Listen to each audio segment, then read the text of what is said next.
alles durchkalkuliert. Er zahlt die Subventionsgelder zurück, bevor der ganze Schwindel auffliegt. Es tut mir leid, dass ich dich angelogen habe, aber ich hätte doch meinen Vater nicht verraten können. Sie meinte auch, dass ihr Ansgar immer nur das Schlechteste zutraut. Ist das so? Ja. Und glaubst du, dass er aktuell irgendwas gegen die Familie plant? Ich habe das Gefühl, es gibt da etwas, das ich dringend wissen müsste.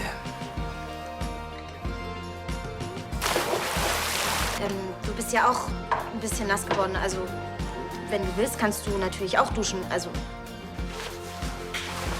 Ich kann verstehen, dass du auf so einen Typen wie mich nicht. halt die Klappe.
Lara, was verschweigst du mir? Weißt du irgendetwas über Ansgar? Ist er irgendwie an Geld gekommen?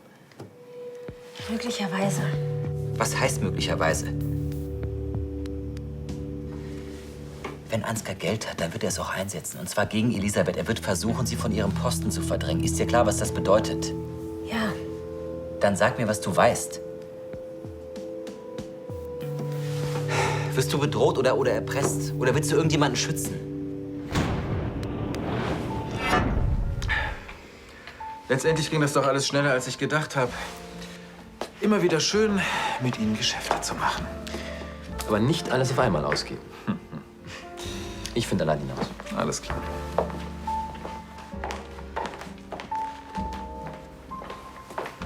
Kim, du kommst genau richtig, um mit mir anzustoßen. Ich war heute sehr erfolgreich.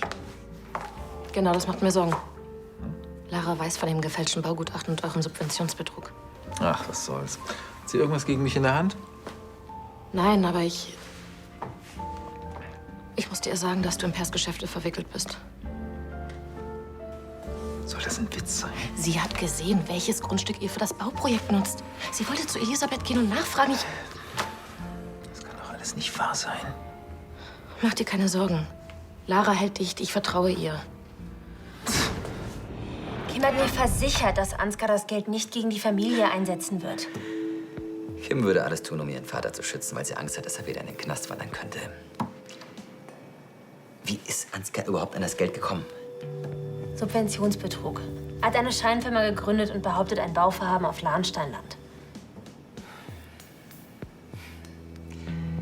Das niemals realisiert wird. Ja. Ich habe ein Firmenschild von Werdeplan Düsseldorf auf dem Grundstück gesehen. Werdeplan Düsseldorf? Gut. Ich versuche bis morgen früh alles über diese Firma in Erfahrung zu bringen. Und bis dahin darf niemand erfahren, was du herausgefunden hast.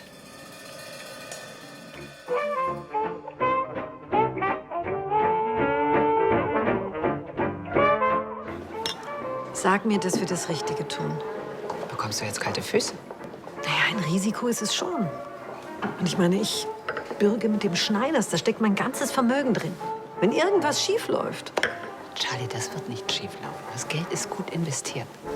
Ja, ich war ja auch am Anfang Feuer und Flamme. Ich habe jetzt nur Bedenken, diese Dessous mit Diamanten besetzt. Ich meine, wenn das mal keine Schnapsidee ist. Ich meine, was, wenn die Sache floppt? Dann verkaufen wir eben die Diamanten ohne die Dessous. Das ist doch das Wunderbare an den Steinen, dass sie nicht an Wert verlieren. Wir tun das Richtige. Was ist los? Mich auf so etwas Verrücktes einzulassen, das kann ich wirklich nur mit dir. Weil wir uns eben schon lange und sehr gut kennen. Ja, weil ich immer auf dich gebaut habe und dir immer vertrauen kann. Also Charlie, wir werden jetzt aber nicht sentimental. Oh nein. Das ist der Champagner. Ja. Prost. Auf unsere Freundschaft. Da steckst du. Ja. Elisabeth, ich wusste gar nicht. Hallo Frank. Hallo. Ja, ich wollte euch auch nicht stören. Das tust du auch nicht, ne? Entschuldigt mich bitte, ich muss mal kurz eine Geschäftspartnerin begrüßen. Frank, ich kann das nicht. Was? Elisabeth belügen. Wir müssen ihr sagen, wer Harro ist und mit wem sie es zu tun hat. Keine weiteren Mitwisser, darüber haben wir geredet. Ja, aber ich... Nein, Charlie, bitte.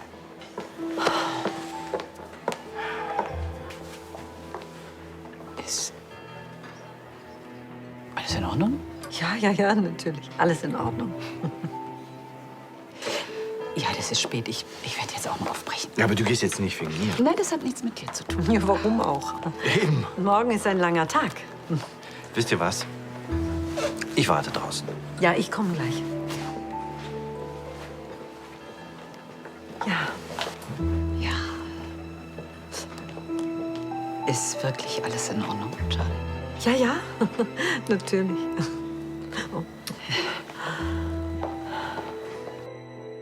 When the truth is found to be lies,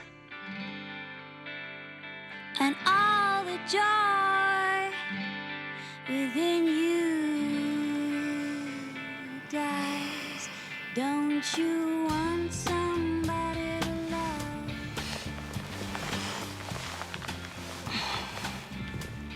Don't you need somebody? Guten Morgen. Guten Morgen. Du bist ja noch da. Wär's besser, ich wär schon weg. Auf keinen Fall.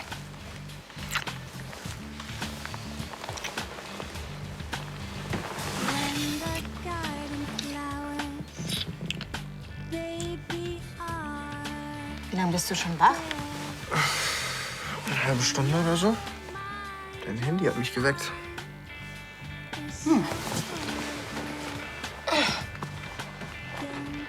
Das war bestimmt mein Wecker. Das war ja schon vor 50 Minuten. Warum hast du es einfach ausgeschaltet? Ja, der hätte dich sonst geweckt. Ja, das ist Sinn eines Weckers. Was hast du die ganze Zeit gemacht? Mir beim Schlafen zugeguckt oder was? Ja. Ey, was machst du jetzt hier für einen Stress? Ja, ich bin schon zu spät. Ich muss in 20 Minuten bei der Arbeit sein. Ja, dann nimm dir frei. Mach uns einen schönen Tag. Nee, ich hab einen ganz wichtigen Termin mit einem Stofflieferanten. Das ist limitierte Ware, ganz schwer zu kriegen. Auf den bin ich schon seit Monaten scharf.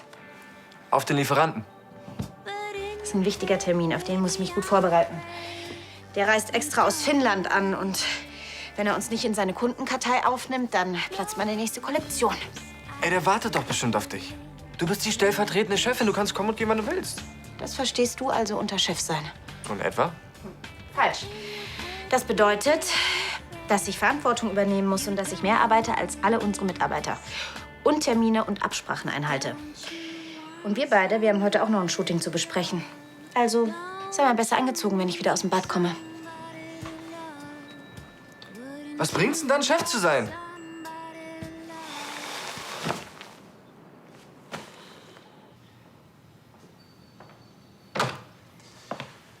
Morgen.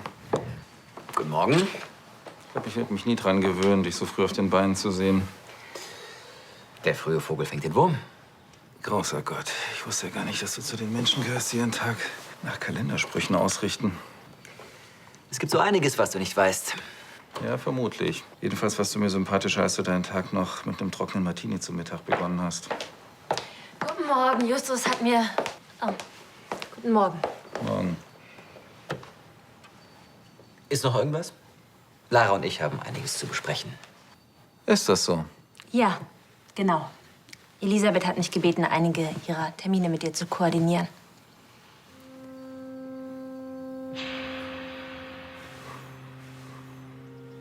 Tja, dann will ich mal nicht länger stören.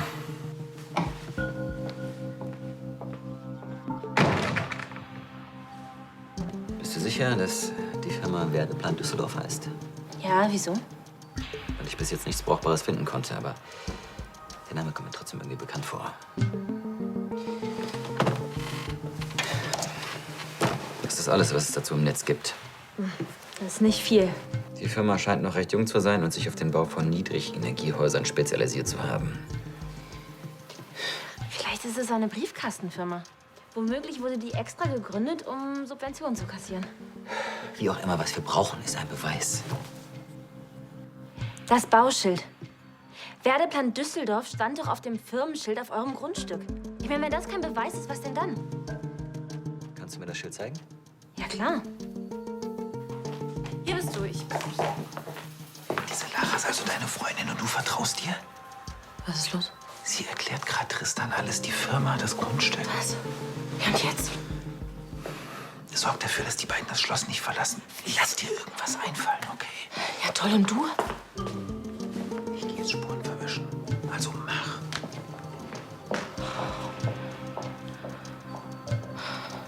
Das heißt, Elisabeth hat keine Ahnung, wer ihr neuer Gärtner ist. Keine Ahnung. Ja, und wäre es denn so schlimm, wenn sie wüsste, dass Harro Franks Vater ist? Naja, das nicht.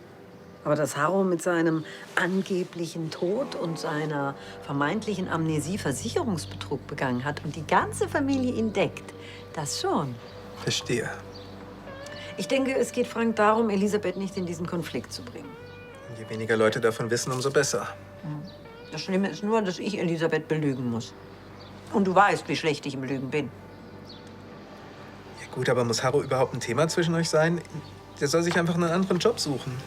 Ach, das geht doch jetzt nicht mehr. Der ist auf dem Schloss etabliert. Elisabeth ist begeistert von ihm. Sogar Justus hat ihn akzeptiert. Und es geht darum, dass ich etwas weiß, was Elisabeth nicht wissen darf. Und alleine, dass ich ihr ein Geheimnis vorenthalte, kommt mir vor wie Betrug. Weil ihr euch sonst alles erzählt. Weißt du, was das Schlimmste ist? Ich glaube, dass Elisabeth ahnt, dass ich ihr was verheimliche.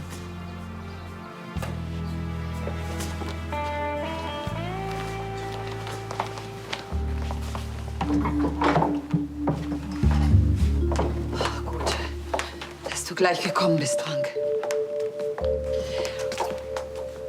Ich glaube, Charlie ahnt was. Was? Wie kommst du darauf? Das ist nur so ein Gefühl. Aber gestern zum Beispiel, als du zu uns an den Tisch gekommen bist, hast du es nicht gemerkt? Die ganze Situation, das hat sich plötzlich alles total verändert. Hör zu, Elisabeth, nach allem, was zwischen uns war, kann ich nicht immer so ganz unbeteiligt tun, wenn du in der Nähe bist. Siehst du, und genau das spürt Charlie. Vielleicht sollten wir ihr doch alles sagen, bevor sie es selber rausfindet. Dann willst du ihr die Wahrheit sagen. Das ist doch besser, als wenn sie es von jemand anders erfährt.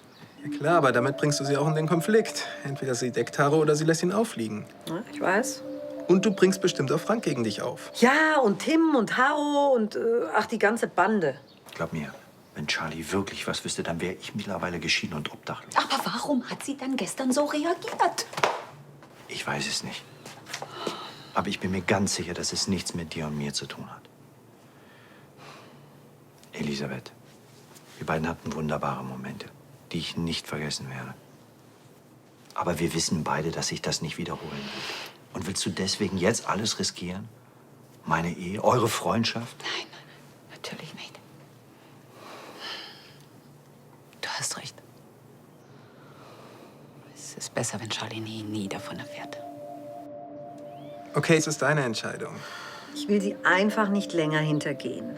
Das kann ich verstehen, aber ich glaube, in dem Fall würde ich das echt in Kauf nehmen. Olli, du weißt, wie ich ticke. Für mich ist Freundschaft sehr wichtig und Ehrlichkeit. Auch wenn es Konsequenzen hat. Vielleicht brauchte ich ja einfach nur noch einmal die Bestätigung, dass es richtig ist, was wir tun.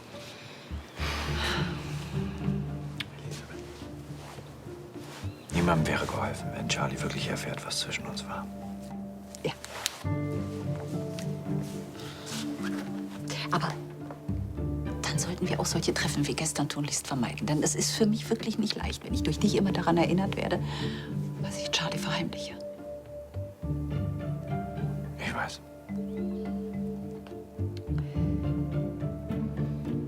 Gut, Frank. Am besten ist, du gehst hinten raus.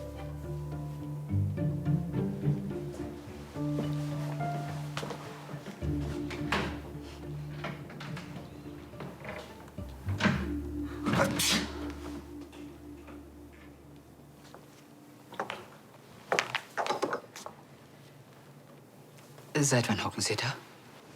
Die ganze Zeit. Ich wollte Sie beide nicht in Verlegenheit bringen.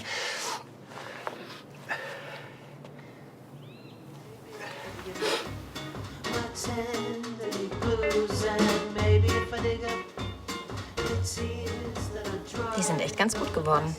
Man sieht, dass du den Fotografen toll findest. Sehe ich sehr verliebt aus? Bist du denn verliebt? Können wir uns bitte wieder auf die Arbeit konzentrieren? Da ist es wieder, das Funkeln. Okay, kein Funkeln. Okay, als nächstes geht es um die Sopresso-Kollektion. Ich möchte, dass die Dessous im Vordergrund stehen. Die Diamanten sind nur das besondere Extra. Sie sollen der Wäsche ja nicht die Schau stehlen. Danke. Ich lasse sie wie matte Kieselsteine aussehen. Kann es sein, dass du das alles nicht so ernst nimmst? Ich habe letzte Nacht mit meiner Chefin verbracht. Es kann sein, dass mich das so ein bisschen ablenkt. Dann sollte deine Chefin dafür sorgen, dass sich das nicht wiederholt. Das meinst du nicht ernst? Doch. Wenn wir deshalb nicht mehr professionell miteinander arbeiten können, dann werde ich genau das tun. Das willst du nicht wirklich. Willst du es drauf ankommen lassen? Ey, ich weiß ganz genau, was du willst und was du erwartest. Und genau das liefere ich dir. Ich weiß, was ich tue. Und ich kann auch professionell, wenn ich will. Okay. Ja, wollen wir dann was essen gehen? Ey, eine Kleinigkeit. Merkt doch keiner. Hm? Wir sind doch ruckzuck wieder da. Ein bisschen Hunger hätte ich ja schon. Siehst du, und ich kenne ein super Restaurant. Ist zwar nicht direkt in der City, aber... Vergiss es. Ich habe in 1,5 Stunden den Termin mit dem Lieferanten. Ey, wir machen einen ganz kleinen Ausflug und sind pünktlich wieder zu deinem Termin da. Hm? Und du versprichst mir, dass das nicht länger dauert. Ey, wir geben Vollgas und lassen den Nachtisch aus. Also, was ist? Ruckzuck. Aber sowas von.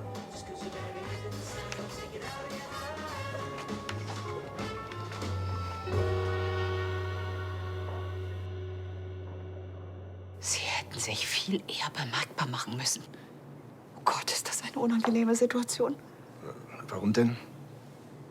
Weil Sie ein sehr persönliches und vertrauliches Gespräch von mir belauscht haben. Nicht freiwillig. Im Übrigen muss ich Ihrem Freund recht geben. Was? Wie bitte? Es ist besser, wenn Ihre Freundin nichts von dieser Angelegenheit erfährt.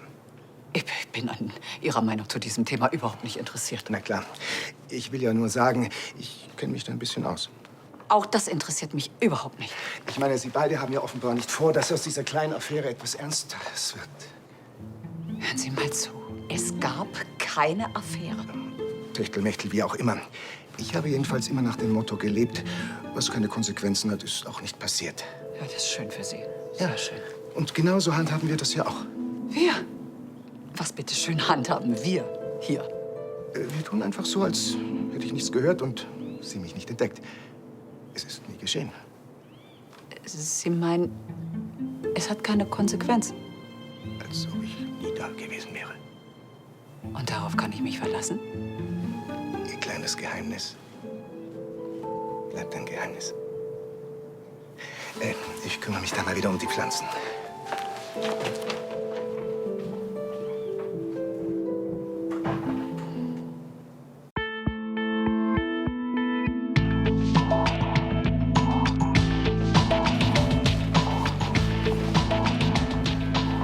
Ich dachte, wir gehen zum Mittagessen. Ja, klar. Und warum dann die Räder? Weil wir damit dahin fahren. Das habe ich mir aber anders vorgestellt. Du weißt schon, dass ich in 1,5 Stunden einen wichtigen Termin habe. Deswegen fahren wir damit. Ist besser als mit dem Taxi durch den ganzen Berufsverkehr. Außerdem ist die Strecke schöner. Und jetzt willst du mir wahrscheinlich noch erzählen, dass frische Luft und Bewegung mir gut tut. Sicherlich können wir weiter diskutieren, ob und wie wir da hinkommen. Aber mir war so, als wenn du einen wichtigen Termin hast, den du nicht verpassen möchtest. Also, meinetwegen müssen wir keine weitere Zeit verschwenden. Bella, könntest du bitte den Konferenzraum für das 2-Uhr-Meeting vorbereiten? Ich bin in 1 Stunde zurück, ja? Klar, mache ich. Viel Spaß. Na dann, los geht's.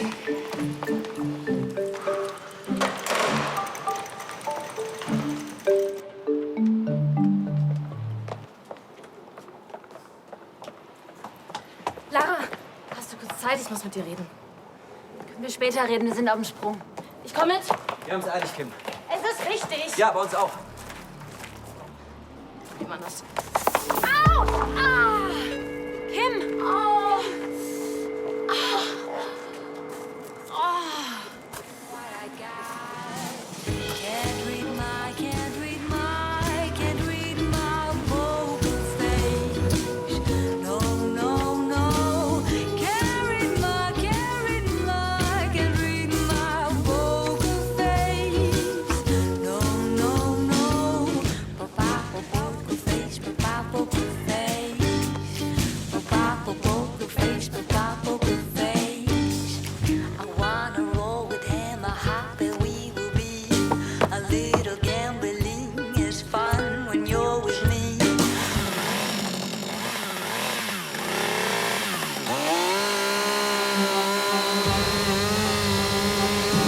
Ich kann nichts sehen.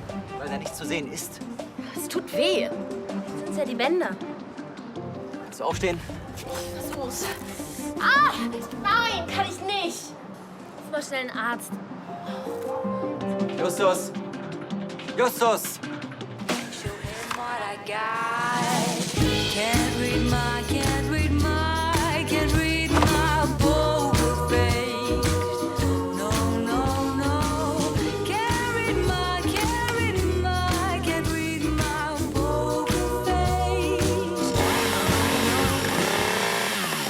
Tristan, was kann ich für Sie tun? Kümmern Sie sich um Kim und besorgen Sie Ihren Arzt. Ja, selbstverständlich. Kannst du nicht hier bleiben? Wir müssen jetzt wirklich.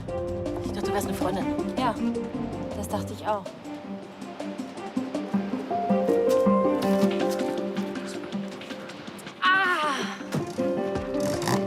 Gräfin, wenn Sie nicht mehr laufen können, kann ich Sie gerne nach oben tragen.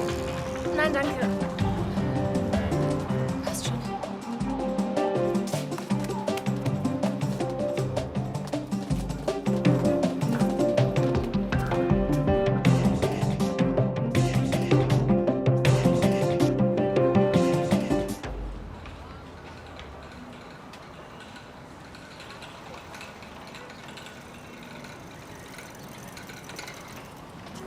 Warum bleibst du denn jetzt schon wieder stehen?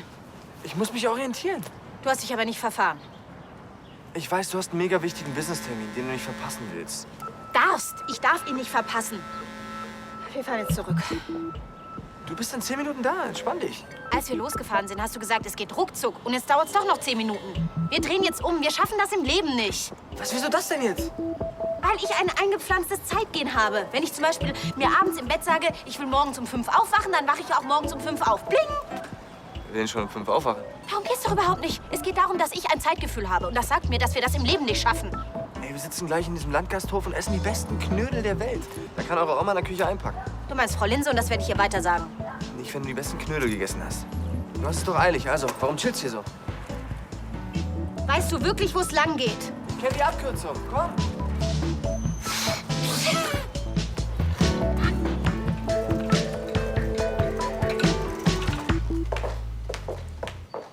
Charlie? Ich dachte, wir treffen uns erst später bei LCL. Ja, ich wollte dich vorher sehen. Hast du doch Bedenken wegen der Diamanten? Ach, nein, nein, das nicht. Ich muss unbedingt etwas mit dir besprechen. Bitte, worum geht's denn? Um gestern Abend.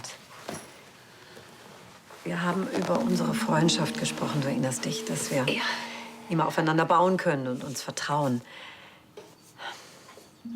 Es steht etwas zwischen uns, das weißt du nicht. Du hast es gestern an meinem Verhalten gemerkt. Ich hab's gewusst. Hast du mit Frank schon gesprochen? Frank weiß gar nicht, dass ich hier bin. Aber woher weißt du, dass es mit Frank zu tun hat? Na, ich dachte, worum geht's denn eigentlich? Naja, genau genommen um deinen neuen Gärtner. Herr Weiß. Das hätte ich mir denken können. Du weißt es schon. Also, dass Herr Weiß nicht Herr Weiß ist, sondern Harro Helmke, der Vater von Frank. Was? Ja, Frank musste ich versprechen, dass ich es dir nicht erzähle, aber Harro hat seinen Tod vorgetäuscht, um die Versicherungssumme zu kassieren. Und ich kann dir das einfach nicht länger verheimlichen. Ja, das ist doch nicht schlimm. Charlie, ich bin so froh, dass du mir das erzählt hast. Bist du nicht verärgert? Nein, nein, wieso? Das ist im Gegenteil.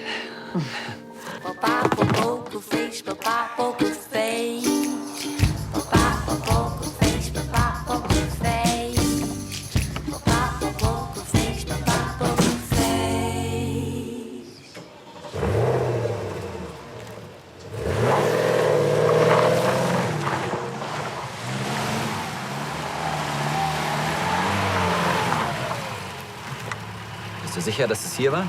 Weiß nicht, ich dachte. Hier steht kein Schild. Aber hier war eins.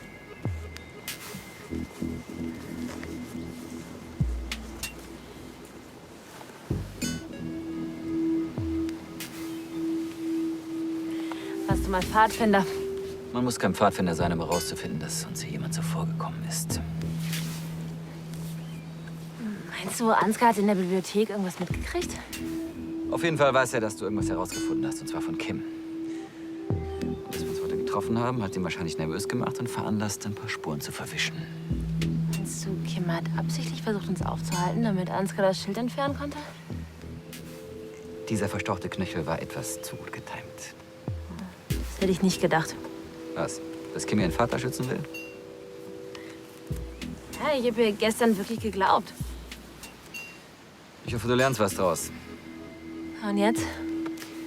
Jetzt hoffen wir mal, dass der Privatdetektiv, den ich auf die Briefkastenfirma angesetzt habe, erfolgreicher war.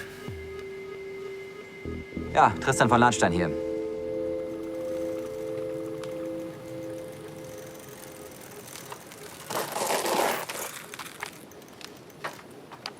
Der Landgasthof muss hier irgendwo sein. Vor einer Woche war er noch da.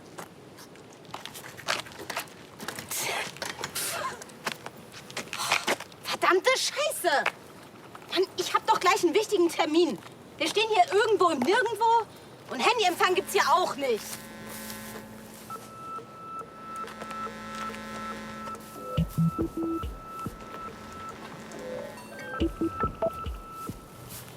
Das gibt's doch nicht. Was machst du da? Ich orientiere mich am Sonnenstand. Der Landgasthof war so südöstlich und die Sonne steht jetzt hier. Sag mal, hast du sie noch alle? Du sagst mir die ganze Zeit, du weißt, wo es hingeht, ich muss mir keine Sorgen machen. Und das stimmt überhaupt nicht. Du wusstest überhaupt nicht, wo du hin wolltest. Die müssen umgezogen sein oder so. Ach, und ihren verdammten Schuppen haben sie mitgenommen, oder was? Warum hast du nicht einfach mal auf den Stadtplan geguckt? Weil ich den Weg kenne. Ja, das merke ich. Wieso habe ich mich eigentlich auf diesen ganzen Quatsch eingelassen und nicht einfach irgendwas beim Catering gegessen? Weil es dort die besten Knödel gibt. Wenn ich noch einmal das Wort Knödel höre, fange ich an zu schreien. Wo willst du denn jetzt hin? In die Stadt? Ich habe einen Termin, wenn ich dich dran erinnern darf. Und warum rufst du da nicht einfach an und sagst ab? Weil wir hier in einem verdammten Funkloch stehen. Die Stadt ist aber da vorne. Wirklich. Und ich kenne Abkürzung.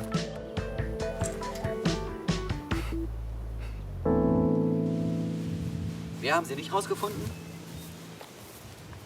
Ja, wiederhören. Und? Sie haben die Firma gecheckt. Nichts. Wenn es eine Verbindung zu Ansgar gibt, dann muss er sie verdammt gut versteckt haben. Ja, der Plan Düsseldorf kann ja doch nicht einfach ein Bauschild aufstellen und Subventionen beantragen. Sie haben ein gefälschtes Baugutachten. Ja, und was nützt denen das, wenn denen das Grundstück nicht gehört? Ansgar könnte Familienbesitz nur dann veräußern, wenn es ihm irgendjemand explizit übertragen würde. Und das können nur Elisabeth, Rebecca oder ich. Ja, vielleicht hat er die Unterschrift gefälscht. Oder jemand hat ihm, ohne es zu wissen, Land übertragen und...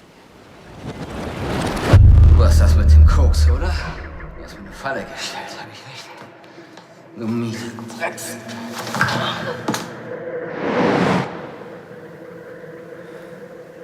Was ist? Er hat mich außer Gefecht gesetzt.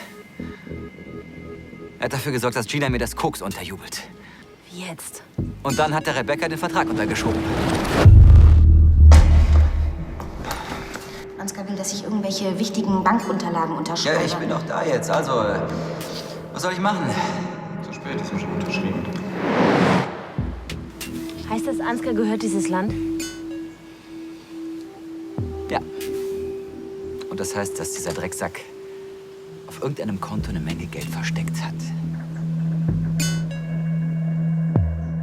Alle Helmke-Brüder, also auch Frank, geben vor, der Vater hätte eine Amnesie und hätte seinen Tod gar nicht vortäuschen wollen. Ja, es klingt nicht wirklich überzeugend, aber zum ersten Mal seit Jahren sind sich die Brüder einig und ziehen an einem Strang. Aber warum hast du mir das denn nicht gleich erzählt? Frank wollte dich nicht in Konflikt bringen. Ich meine, wenn du Harro nicht verraten willst, müsstest du natürlich auch lügen. Ja, wenn mich überhaupt einer fragen würde. Immerhin habt ihr ihn als Gärtner eingestellt, unter falschem Namen. Es tut mir wirklich leid, dass ich dich da reingezogen habe, aber weißt du, der Gedanke, dich weiterhin zu belügen, hat mich einfach belastet. Ja. Weißt du denn schon, wie du damit umgehen willst? Was? Wegen Franks Vater. Ja, natürlich werde ich ihn nicht verraten. Ach, du bist toll. Ich wusste es. Es ist viel leichter, ehrlich zu sein, egal welche Konsequenzen es hat. Ja, da hast du recht. Geheimnisse zerstören mehr als die Wahrheit. Ja.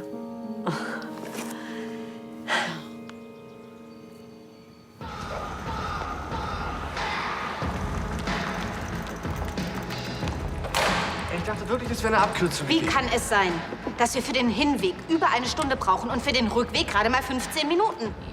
Ich wollte dir eine Abkürzung zeigen, beziehungsweise einen schöneren Weg. Okay, ich kannte den Weg nicht so 100%. Aber es war ein Missgeschick. Gestern, als du ins Wasser gefallen bist, hast du über sowas noch gelacht. Gestern hatte ich auch keinen wichtigen Termin, den ich auf keinen Fall verpassen darf. Da bist du ja endlich. Warum bist du nicht ans Handy gegangen? Frag bitte Tim, bei dem Thema habe ich mich nicht im Griff. Okay. So, ich muss jetzt auch los. Besorgst du uns noch frischen Kaffee, ja? Falls du zu dem Termin möchtest, der hat sich leider erledigt. Was? Du hast hoffentlich einen neuen gemacht. Das wollte ich, aber Was? der Lieferant meinte, er kam extra aus Helsinki und hat keine Zeit für unzuverlässige Kunden und du sollst dir bitte einen neuen Lieferanten suchen. Oh, Scheiße! Kannst du nicht noch mal anrufen, das alles klären? Beziehungsweise, ich bin ja quasi schuld. Also Tim, wenn ich... halt einfach mal deinen Mund. Du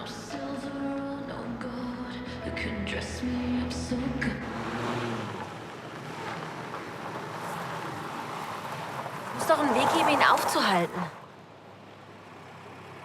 Wir haben keine Beweise. Ja, aber der kann doch nicht damit durchkommen. Mit dem gefälschten Baugutachten könnten wir sie drankriegen. Aber solange wir keinen Beweis für die Verbindung zu Ansgar und Mertens haben... Aber da müsste Werdeplan Düsseldorf doch wenigstens die Gelder zurückzahlen. Ansgar hat das Geld längst auf irgendwelchen dubiosen Konten verschwinden lassen. Ja, und was ist da mit dem Foto, was ich von Mertens gemacht habe? Da sieht man doch eindeutig, wie er das gefälschte Gutachten an jemanden weitergibt. Er kann einfach behaupten, dass er von der Fälschung nichts wusste. Das heißt, wir haben gar nichts. Warum sollte ich dem Mädchen kündigen? Soll sie doch schnüffeln, sie wird nichts finden. Sie meinen, das ist hier kein lustiges Versteckspiel. Sie waren unvorsichtig. Diese Lara muss Ihnen gefolgt sein, als Sie das Bauland besichtigt haben. Nur dadurch kann sie doch von unserer Verbindung überhaupt wissen. Und weil Kim mir die Wahrheit gesagt hat. Ja, das ist schon richtig. Aber wenn Kim nicht gewesen wäre, dann wäre die wahrscheinlich direkt zu Lisbeth gerannt. So schnüffelt sie wenigstens nur mit Tristan rum. Sie müssen dafür sorgen, dass die keine Gelegenheit mehr hat, Ihnen auf die Finger zu schauen. Also gut.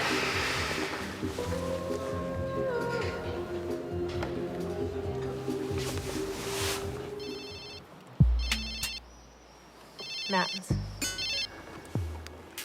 Ja, Cornelius? Lara, gut, dass ich Sie erwische.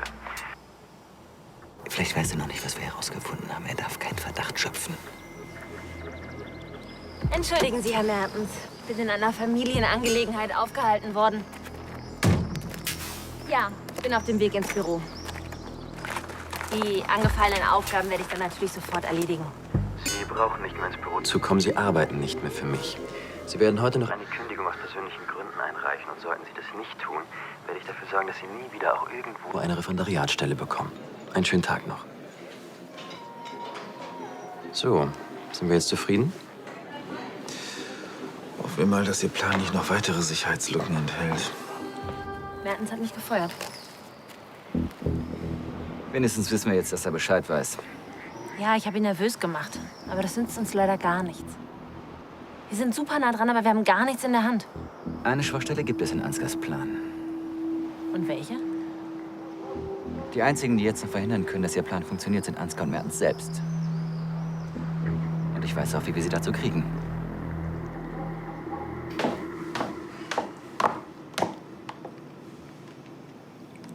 jetzt haben Sie mich erwischt. Bitte verraten Sie mich nicht an Frau Linse. Och, wir haben doch alle unser kleines oder auch größeres Geheimnis. Genau so ist es. Wo haben Sie eigentlich gearbeitet, bevor Sie zu uns gekommen sind? Wo ich gearbeitet habe. Ja, wir haben doch sicher irgendwelche Referenzen. Referenzen, ja sicher. Also es ist so, ich hatte vor einiger Zeit einen Unfall. Seitdem lässt mich mein Gedächtnis im Stich. Ich kann mich daran nicht erinnern, was ich vorher gemacht habe. Ich weiß nur noch, dass ich mich mit Pflanzen auskenne. Vielleicht kann ich ja Ihrem Gedächtnis ein bisschen auf die Sprünge helfen. Ich habe gehört, dass Sie etwas vom Tauchen verstehen und von Versicherung. Ich weiß nicht. Wie gesagt, ich kann mich an nichts erinnern. Ach, lassen Sie es gut sein, Haro. Ich weiß Bescheid. Ich darf Sie doch Haro nennen. Du hast es ihr erzählt? Ja, du weißt, dass ich nicht lügen kann. Und wie hat sie reagiert? Sie schien fast erleichtert. Erleichtert. Frank, die hat doch gemerkt, dass mit mir was nicht stimmt und dass ich ihr irgendwas verheimliche. Na, und jetzt weiß sie was. Hat sie sonst noch irgendwas erzählt? Nur, dass sie im Notfall Haro decken wird. Noch jemand, der für meinen Vater lügt. Jetzt mach dir mal keine Gedanken. Elisabeth kann ein Geheimnis gut bewahren. Ja, weiß ich. Besser als du jedenfalls. Die Geschichte ist ein wenig kompliziert. Das kann ich mir vorstellen. Aber wenn Sie wollen, kann ich Ihnen alles erklären. Ich habe damit kein Problem. Ein andermal vielleicht. Belassen wir es doch vorerst dabei, dass wir beide ein kleines, vielleicht etwas kompliziertes Geheimnis haben, das wir beide sehr gut hüten werden. Geheimnis gegen Geheimnis?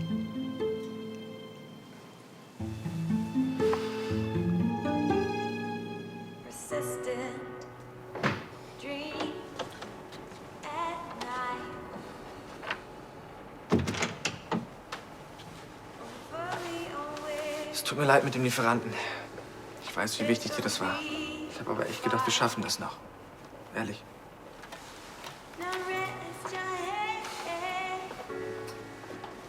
Aber wer weiß, vielleicht wird deine nächste Kollektion auch noch viel besser, weil du irgendeinen ausgefalleneren Stoff findest.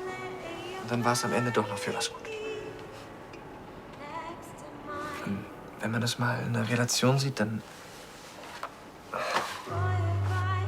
war es auch nur eine Kollektion von vielen. Aber das mit uns beiden, das war was Einmaliges. Was Besonderes. Ja, ich weiß. Aber es geht nicht. Du meinst den Ausflug? Nein, ich meine das mit uns. Ich kann das nicht.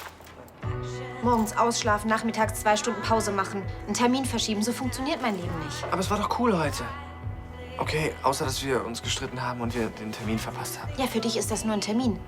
Aber bei mir geht es da um Professionalität, um Zuverlässigkeit. Und wenn du das nicht mal verstehst... Natürlich verstehe ich das.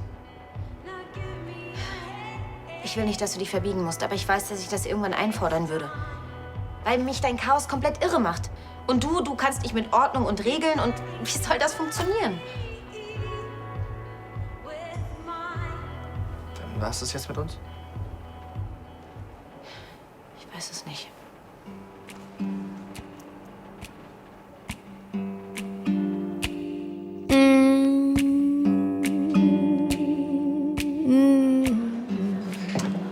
Hallo, hi. Herzlich willkommen, Schneider. Ich muss zu Herrn Mertens. Alles klar.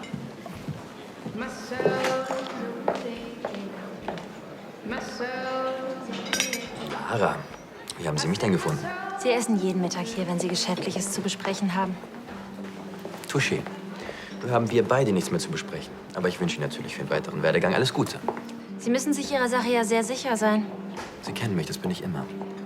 Ja, vermutlich haben Sie sogar noch einen Plan B, wie Sie Ihren Kopf aus der Schlinge ziehen können, wenn Sie hingehangen werden. Schon mal darüber nachgedacht, dass Sie vielleicht dem falschen Partner vertrauen? Warum werde ich das Gefühl nicht los, dass Sie mir etwas sagen wollen? Eigentlich würde ich Ihnen lieber etwas zeigen. So, das sind die unterschriebenen Kaufverträge über die aufgeführten Diamanten. Die und einmal für Sie. Bitte schön. Danke. Danke sehr. Dann wünsche ich den beiden Damen viel Erfolg. Dankeschön. Ja, Sie finden ja alleine raus, nicht wahr? Ja.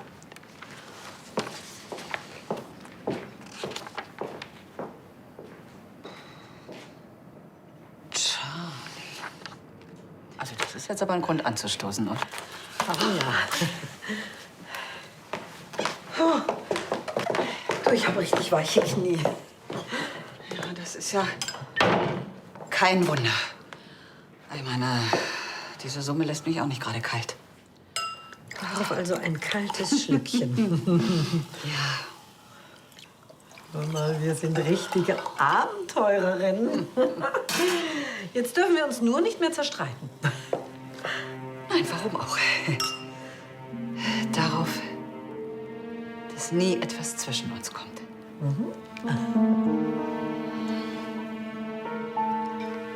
Ich weiß von dem Kaufvertrag über das Grundstück.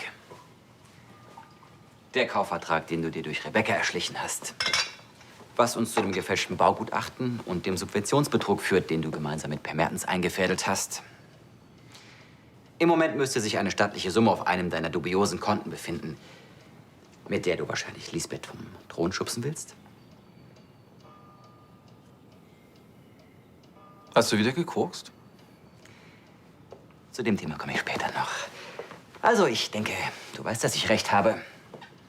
Das Einzige, was du hast, ist eine blühende Fantasie, mein Lieber. Wir haben zwar noch nichts gegen dich in der Hand, aber bei Mertens sieht das schon anders aus. Wir können ihm nachweisen, dass er hinter dem gefälschten Baugutachten steckt. Mertens hat also Dreck am Stecken. Zeig ihn an. Ich weiß noch nicht ganz, was ich damit zu tun haben soll. Am besten fragst du ihn das selbst. Und ich, Idiot, habe Ihnen vertraut. Sind Sie irre? Wendeplan Düsseldorf ist Ihre Idee. Sie haben mich dazu genötigt, die mit den Subventionsgeldern für Sie einzufädeln. Soll das ein Witz sein? Subventionsbetrug ist doch Ihre Spezialität. Ich denke, das reicht. Hast du alles? Laut und deutlich.